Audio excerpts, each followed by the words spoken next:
Bienvenue à Math Infinité, la chaîne consacrée à l'enseignement des mathématiques à l'université.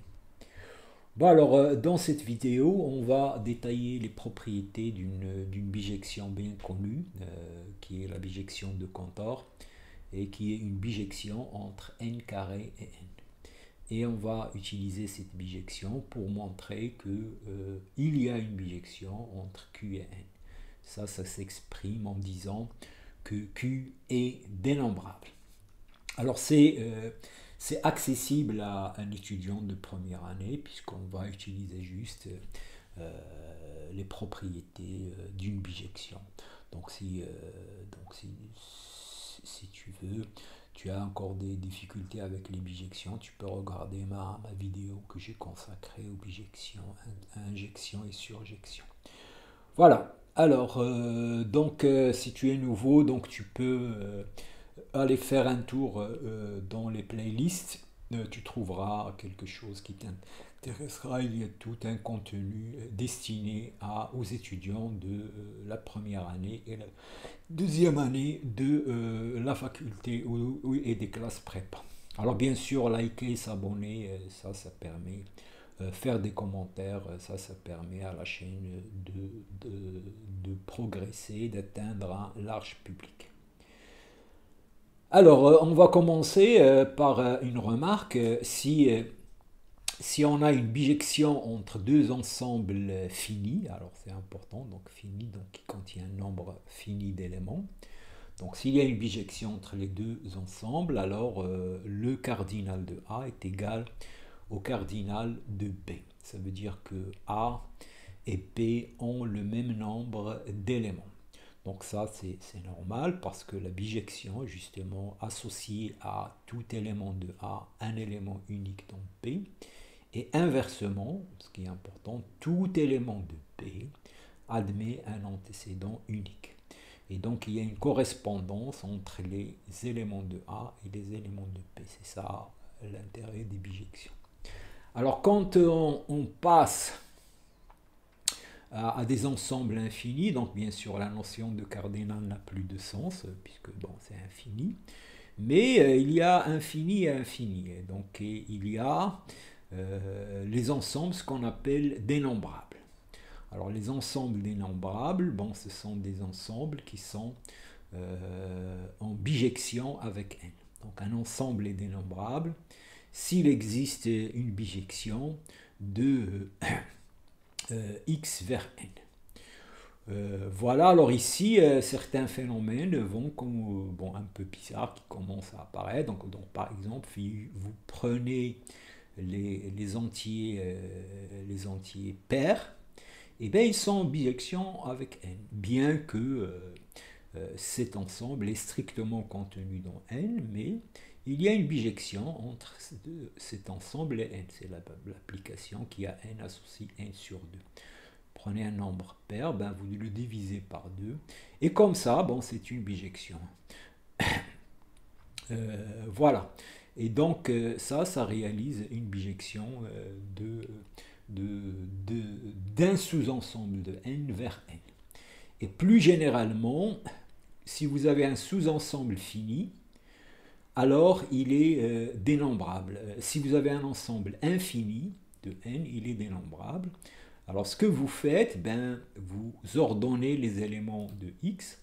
Alors x est un sous-ensemble de n, donc il va avoir un plus petit élément P0, et puis un élément qui vient après P1, etc. Et donc vous avez une suite strictement croissante. X, vous pouvez l'ordonner. Voilà, donc vous prenez le minimum, ensuite P1 c'est le minimum de x moins P0, etc. Et puisque l'ensemble est infini, eh ben, cette suite elle est infinie. Et vous avez cette bijection.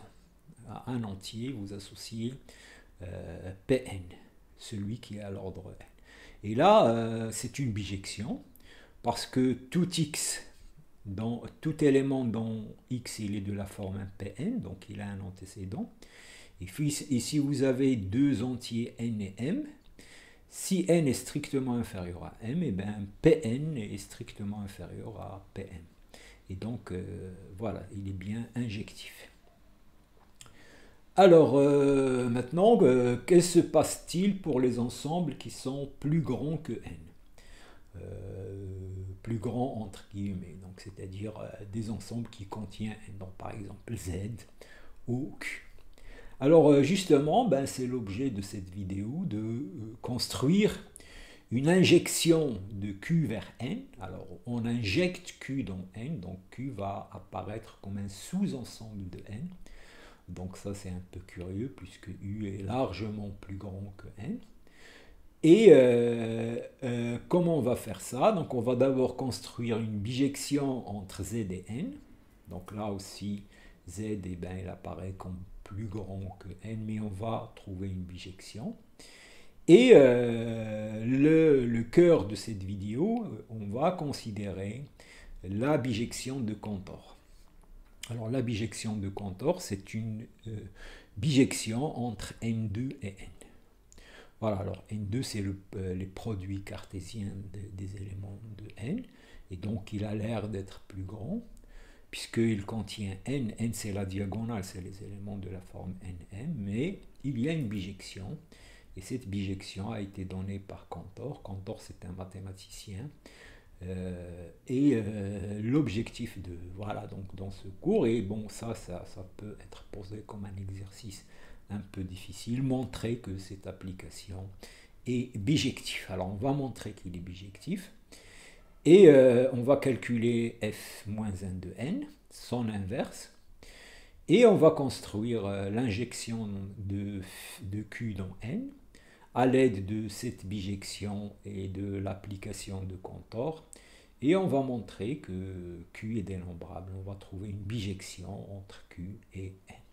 Voilà, donc c'est ça l'objectif derrière. Comme je l'ai dit, il est accessible, donc en fait tout tourne autour de ça. C'est là où il y a une petite difficulté, mais la difficulté, il est juste, ben, il faut trouver l'idée, mais les étapes peuvent être suivies par un étudiant au niveau de la première année de la fac. Alors d'abord la bijection entre z et n. Voilà, donc je définis cette application de z dans n. h de z égale à 2z si z est positif. Donc comme ça, on récupère tous les nombres impairs de cette manière. Et si z est strictement négatif, on associe moins 2z moins 1 et on récupère tous les nombres impairs de n. Et c'est une bijection. On peut calculer son inverse. Donc h-1 de n égale à n sur 2 si n est pair est égal moins n plus 1 sur 2 si n est impair. Et vous voyez, si vous composez h par h-1 de n, vous allez trouver n. Donc si vous faites h de hn-1 de n si n est pair, donc vous allez trouver h-1 c'est h de n sur 2. n sur 2 est positif, donc 2 fois n sur 2 c'est n, et la même chose ici. Donc ça réalise une bijection entre z et n. On va s'attaquer à la bijectivité de la fonction de Cantor. Alors ça, il repose sur un lemme. Donc ce lemme, il dit la chose suivante. Si vous, pour chaque entier n, il existe un non-unique entier p qui vérifie cette double inégalité. P plus 1 sur 2 est inférieur ou égal à n, et p plus 1, p plus 2 sur 2, et n est strictement inférieur à p plus 1, p plus 2. Voilà, donc c'est ça le lemme. Alors ça, en fait, c'est la partie, disons, jolie de la démonstration, et c'est intéressant de comprendre la démonstration parce qu'il va utiliser des techniques, voilà, des techniques que les étudiants doivent connaître. Voilà, donc on va résoudre cette double inégalité où n est fixé et p c'est l'inconnu. Et en fait, à la fin, on va donner explicitement la valeur de p en fonction de n.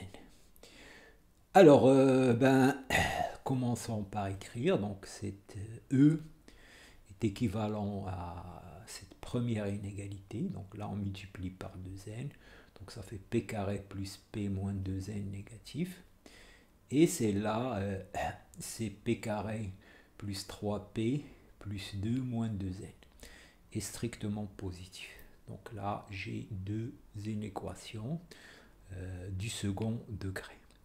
Alors, les équations de second degré, donc il faut qu'on étudie le signe de ce polynôme, x carré plus x moins 2n. Alors, vous savez que le signe d'un polynôme de degré 2 dépend de delta et des racines de polynôme s'il a des polynômes. Donc, si delta est négatif, strictement, il est du signe de a, ici, donc de signe de x carré, et du coefficient de x carré, et si delta est positif, il est du signe de a, le coefficient de x carré, à l'extérieur des racines, et du signe de moins a à l'intérieur des racines. Alors on calcule delta. Delta égale à 1 plus 8n. Les racines ici, x1, x2, donc voilà, ils sont faciles. Et donc, il va être négatif à l'intérieur des racines, c'est-à-dire du signe de moins a. Donc, ce polynôme est négatif si x est compris entre x1 et x2. Voilà, donc ça rappelle le signe d'un polynôme de degré 2. Et pour l'autre polynôme, voilà, on fait la même chose. Delta, c'est la même, puisque ici 9 moins 4 facteur de 2 moins 2n, ça donne ça. Les racines, ils sont donnés par ces deux valeurs. Et il est positif, c'est-à-dire de signe de a à l'extérieur des racines. Et donc voilà, on a réglé ce problème. Donc on peut maintenant donner les conditions sur P. Donc ici, il faut que P soit à l'intérieur des racines. Et ici, il faut que P soit strictement inférieur à Y1, soit strictement supérieur à Y2. Alors on remarque que Y2 égale à X2 moins 1. Parce que ici, donc ça c'est moins 3 c'est moins 2 moins 1. Donc c'est moins 2 sur 2, c'est moins 1 fois X avec X2. Donc on a cette remarque. Et si j'ordonne les racines, j'ai bien sûr Y1 qui est inférieur strictement à X1. X1, bien sûr, il est inférieur à Y2. À Y2, celui-là.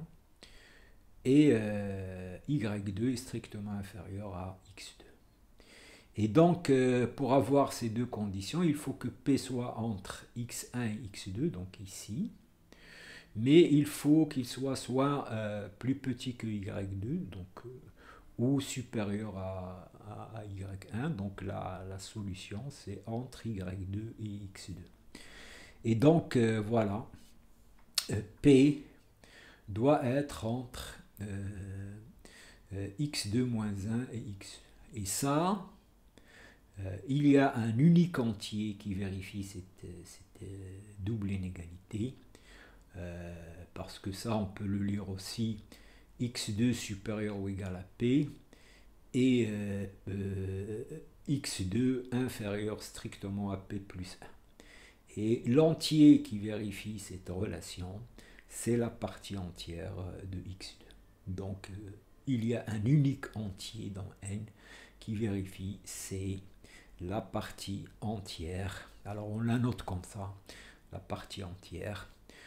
Voilà, et donc on a trouvé. Donc il y a un unique, ce système admet une unique solution qui est la partie entière de moins 1 plus racine de 1 plus 8n sur 2. Voilà, alors maintenant avec le lemme, on peut montrer le fait que l'application de Cantor est bijective. Alors allons-y, donc là je laisse l'inégalité du lemme, bon, on va l'utiliser. Alors maintenant, je vais montrer que c'est surjectif.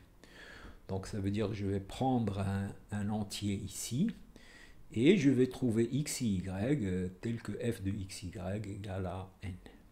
avec xy dans n carré. Bon, alors je prends n, je prends la partie entière, donc ça c'est cet entier, c'est celui qui vérifie cette inégalité, c'est ce qu'on a vu dans le lemme. Et je pose x égale à ça, y égale à ça. Alors on va voir que en fait c'était pas c'est pas fortuit. On va montrer que effectivement c'est la seule solution de l'équation. Mais on va prendre ces deux, on va montrer que f de x, y égale à n. Alors il faut d'abord montrer que x et y sont dans n carré. Et ensuite f de x, y égale à n. Alors allons-y. Alors d'abord y est dans n parce que p plus 1 sur 2 est dans n. Alors quand vous avez un entier fois son antécédent, fois celui qui vient après, eh bien c'est toujours pair, puisque soit p est pair, soit p plus 1 est pair. Et donc p fois p plus 1 est pair, donc on peut le diviser par 2 et trouver un entier. Et il est inférieur ou égal à n à cause de cette relation-là. Et donc y qui est égal à n moins ça est positif et donc il est dans n. Alors pour x, on a p plus 3 sur 2, donc ça c'est p plus 1 plus 2. Et donc c'est 2p sur p, donc voilà c'est p, donc on l'écrit comme ça c'est dans n et ça c'est dans n. Donc x il est un entier relatif. Alors maintenant on va montrer qu'il est positif. Alors donc je remarque que n est inférieur ou égal à ça. Alors pourquoi ça? J'ai ici n strictement inférieur à... Ça, c'est un entier, puisque c'est p plus 1, p plus 2. Donc, quand on a deux entiers a strictement inférieur à b, alors a est inférieur ou égal à p, parce que c'est des entiers.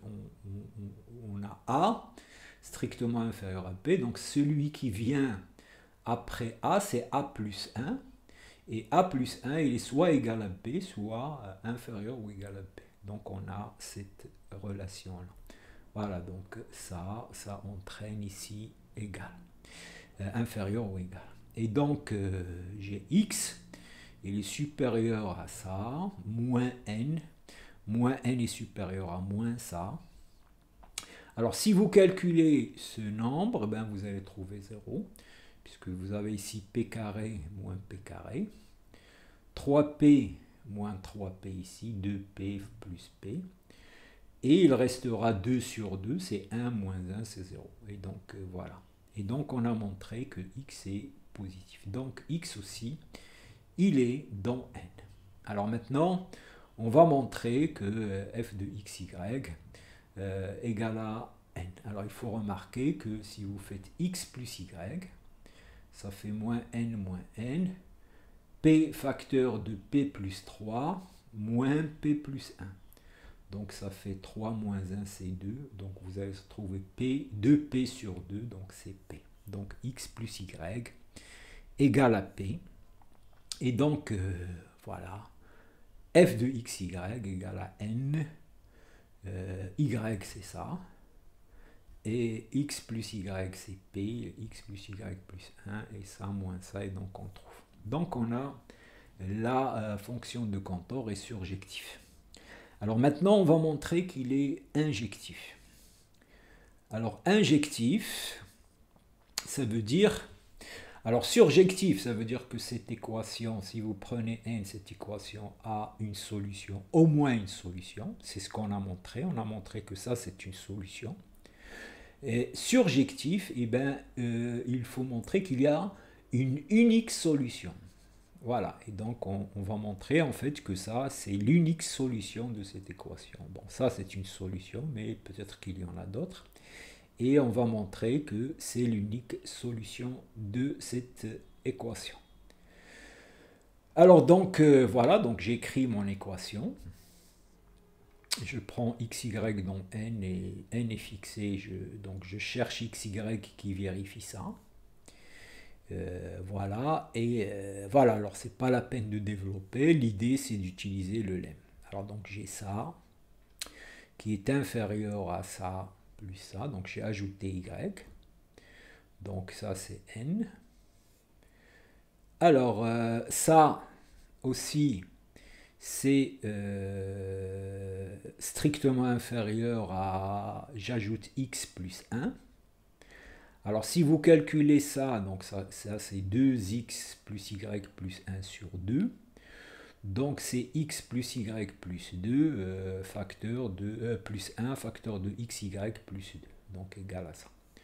Donc voilà ce que j'ai montré. Alors si vous regardez, donc xy vérifie cette inéqualité. Alors ça c'est ce que j'ai trouvé dans le lemme. Donc en fait, ça veut dire que x plus y vérifie les conditions du lemme. Puisque là j'ai P plus 1 sur 2 et là P plus 1, P plus 1 sur 2. Donc en fait, x plus y, il est égal à P, ce qu'on a trouvé tout à l'heure. Donc ça c'est le lemme que j'utilise. Et si x plus y égale à P, donc je vais avoir ici y égale à n moins ça. Donc y égale à n moins P, P plus 1 sur 2. Et je vais trouver que x de cette relation, x c'est p moins y, donc c'est égal à ça. Et donc voilà, c'est l'unique solution. Donc là, c'est le lemme qui me permet de montrer qu'il y a une unique solution. Donc on a montré que l'application de Cantor est bijectif et on a même calculé f-1 de n. Donc f-1 de n, c'est x.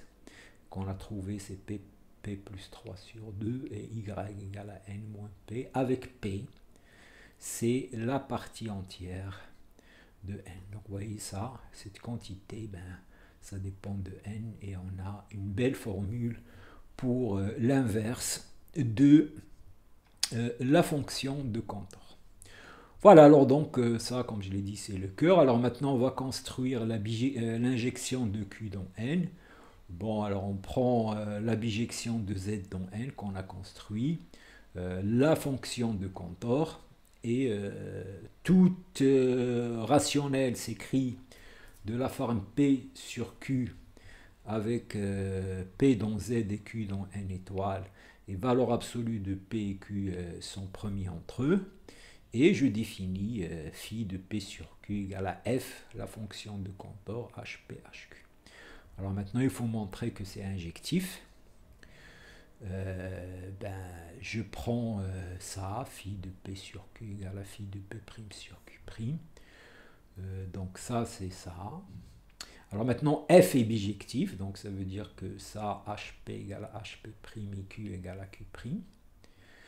Et H est bijectif, donc je vais avoir P égale à P' et Q égale à P'. Donc phi est injectif.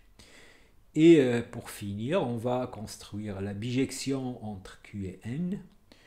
Donc j'écris phi de Q, donc c'est une partie de N. Donc toute partie infinie donc, va s'écrire de la forme P0, P1, P2, etc. Et donc ça devient phi, quand j'arrive ici, ça devient une bijection. Et je définis psi de n dans Q, la bijection, psi de n, je calcule phi 1 moins 1 de P de n. Et on a une bijection entre Q et n, donc Q est dénombrable. Voilà. Et on arrive à la fin de cette vidéo. Donc voilà, n'oubliez pas de liker, s'abonner, faire des commentaires et partager pour encourager la chaîne.